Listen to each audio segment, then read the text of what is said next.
Assalamu alaikum wa rahmatullah wa barakatuh. Est-ce que nos actions sont multipliées pendant Ramadan? C'est une question que énormément de personnes se posent. Car vous savez tous que durant cette période bénie, on met les bouchées doubles en espérant la récompense d'Allah subhanahu wa ta'ala. Car on sait qu'on a un laps de temps, on a 30 jours, on fait notre maximum. Mais est-ce que nos œuvres, elles sont multipliées? Certaines personnes pensent que durant ce mois béni, chaque œuvre sera multipliée. Pourquoi? Parce qu'elle est effectuée durant Ramadan. Je suis désolé, mais cela n'en est pas le cas. Je vais vous expliquer pourquoi. Car la règle de base concernant la récompense des bonnes actions, comme il est mentionné à travers des récits prophétiques et comme Allah subhanahu wa ta'ala nous l'a mentionné dans le Coran, c'est que nos actions, elles sont multipliées tantôt par 10 ou tantôt par 700 et tantôt par un nombre indéterminé de fois. Et cela basé sur des preuves, bien sûr. Et peu importe le lieu et le moment. Donc l'action en elle-même, d'accord, que tu la fasses en Afrique, que tu la fasses au Sénégal, en Afrique c'est en Sénégal, que tu la fasses en Europe, peu importe l'endroit, peu importe le moment, tes hasanats, elles sont multipliées. D'accord? Maintenant, est-ce que Ramadan, lui, a une spécificité pour que nos actions soient encore multipliées encore une deuxième fois? Car il y a des personnes qui vous disent, mais il y a un hadith qui dit celui qui accomplit un acte obligatoire durant ce mois est tel celui qui accomplit 70 actes obligatoires en dehors de ce mois. Je suis encore une deuxième fois désolé, mais ce hadith, il est faible. Parfait.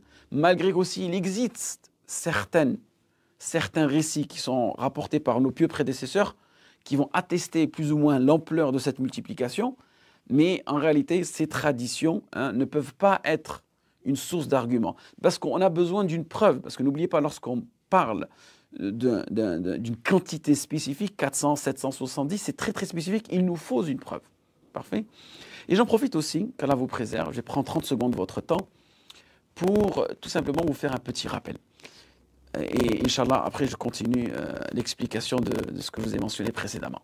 C'est qu'aujourd'hui, j'ai pu constater que énormément de frères, de sœurs souffrent dans la société dans laquelle nous vivons. Car, tout simplement, elles n'arrivent pas à trouver un équilibre dans leur vie. Elles n'arrivent pas à trouver un équilibre dans leur vie, que ce soit au niveau de la santé, que ce soit au niveau des finances, que ce soit au niveau de nos relations personnelles, familiales, ou même encore au niveau de notre religion. On n'arrive pas à trouver cette stabilité. Et la vérité, c'est que j'ai pu remarquer qu'il existe 3 erreurs principales. Naam, 3 erreurs principales qui font que beaucoup d'entre nous aujourd'hui mènent une vie, mais ils mènent une vie qu'ils ne méritent pas en réalité. Et ce que j'ai décidé de faire, non pas dans cette vidéo, mais dans une autre petite vidéo, et je vous ai mis le lien dans la description, c'est de vous recenser ces 3 erreurs et vous donner des solutions, Inch'Allah. Donc, ce que je vous demande de faire, c'est, une fois que vous avez fini cette vidéo, concernant la multiplication de nos actions, durant ce mois de Ramadan béni, Inch'Allah, c'est de regarder cette vidéo et l'analyser, et en espérant qu'elle sera une source de lumière pour vous. Donc, nous revenons à notre mas'ala. Pourquoi en réalité, durant ce mois, nos œuvres, elles ne sont pas multipliées? Car, dans un premier temps, comme je vous ai mentionné, il n'y a aucun récit prophétique, il n'y a aucune preuve explicite et authentique qui nous dit que ce mois de Ramadan, les actions sont multipliées. En revanche, le fait d'effectuer la Umrah durant Ramadan, cela équivaut au Hajj, en termes de récompense, bien sûr. Vous voyez? Donc là, on a un récit. Mais il n'y a aucune preuve sur la quantité, mais sur la qualité. Une deuxième preuve, par exemple, une prière à la mosquée de Médine, elle équivaut à combien? À 1000 prières. Donc vous voyez, c'est bien spécifié. Une prière à la mosquée sacrée de la Mecque, elle équivaut à combien? À 100 000 prières.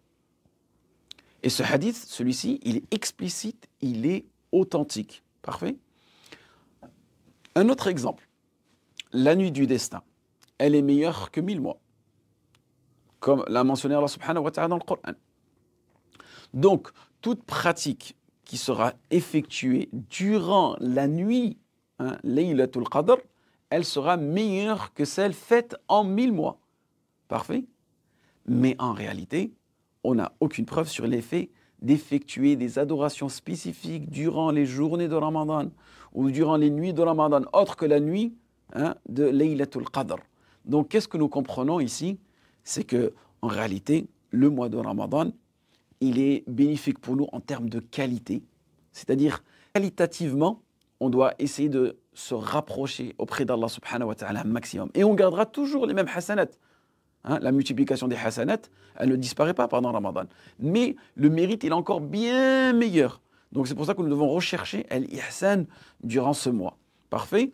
Et que, comme je vous ai mentionné précédemment, la charia, en aucun cas, elle mentionne de façon détaillée que durant Ramadan, nos actions seront multipliées. Parfait. Donc c'est pour ça qu'on doit s'évertuer à mener de bonnes œuvres au cours de Ramadan afin de jouir de ses mérites. D'accord? Donc la mas'ala, elle n'est pas quantitative, mais elle est qualitative. Donc la modalité de nos actions, Inch'Allah, elles seront présentées à Allah subhanahu wa ta'ala. Et c'est pour ça qu'on dit Allahumma taqabbal minna siyamana wa qiyamana. Oh Allah subhanahu wa ta'ala, accepte notre jeûne. Accepte notre jeûne, car on veut une récompense qualitative auprès d'Allah subhanahu wa ta'ala. Et bien sûr, la quantitative, en aucun cas, on la refuserait. Qu'Allah vous préserve. Assalamu alaikum wa rahmatullahi wa barakatuh.